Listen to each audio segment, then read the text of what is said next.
Hello, I'm in the greenhouse this morning, checking on the plants and seeing how they're doing and giving them a water, and everything's looking really good. There's peas and beans and brassicas and lots of pumpkins and squashes, climbing beans and low beans and borlottis and runners and all sorts of stuff in here, and I'm really pleased with how it's doing. Sunflowers in the corner looking a bit leggy. I really need to get those into the ground, so I might try and do that over the weekend. But the squashes are looking good. There's some dwarf French beans and they're looking really healthy, a couple of inches high, and another week or two, maybe another week, and I'll be able to get them outside. Now, I'm not growing grass here. These are leeks.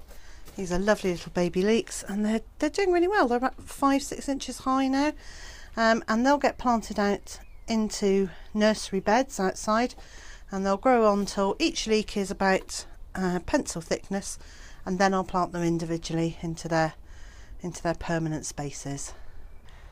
Out in the garden, I finished clearing the parsnip bed from last year, except for those few parsnips there, which I'm leaving to go to seed, so I can collect the seed from them. But that will then become a bed for beans, and I do like my beans.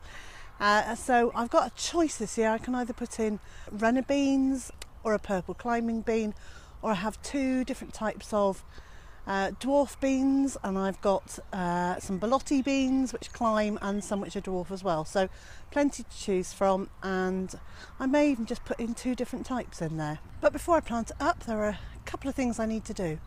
One is to move that little plant just there.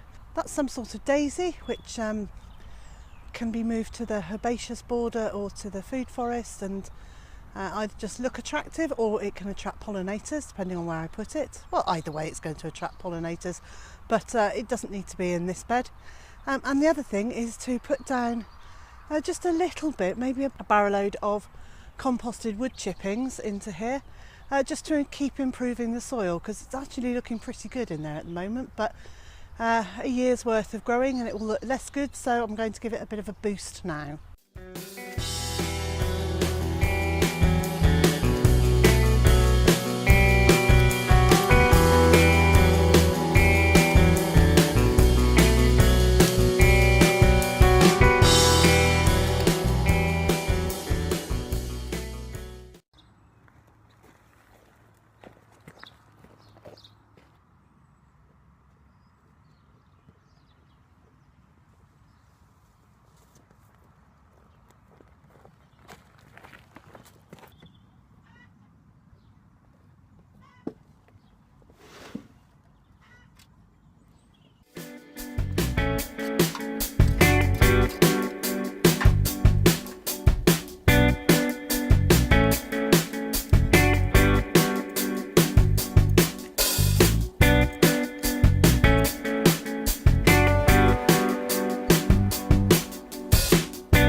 And so that's another bed ready for the crops to go in it. I'm going to wait another week or so because it's still only the middle of May, and although we have very mild weather here on the coast, there is a chance of frost until the last week in May.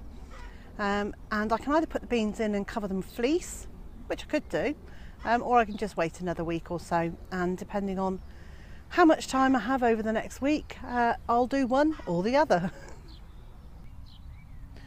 You know, I absolutely love it when you do a piece to camera and then realise that you've got a big black splodge of something on your face. Hey ho, I'm sure you don't mind. Now then, opposite the parsnip bed here is a bed that I've prepared for beans. You can see all the poles that I've already put up, but that's actually not enough for the number of plants we've got and for the size of the bed. So I'm just about to put up some more poles, but they're not going to be bamboo canes, they're going to be hazel poles, which we bought from our friend Lisa, who coppices a hazelwood. Well, I've got all the bean poles into that bed, and it's raining on me, but that's fine. I'm not worried about a little bit of drizzle, and the ground could really do with the moisture. So it actually rained most of last night, but it's still only left about 1.5 inches of soil on the top of the surface that's got the moisture in it, and underneath that it's dry. So I'm more than happy for this drizzly rain to continue. Now, looking across at this row of canes, they're in fine, but there's nothing going across that way to support them and hold them together. So my next thing to do is try and find a bamboo cane or a piece of hazel pole that's short enough to go across there, because I don't want it too long, because I don't want the risk of anybody's eyes being poked out, although I've got to say that's well over 6 foot high where the canes meet, but you know, it's still not worth the risk of an injury.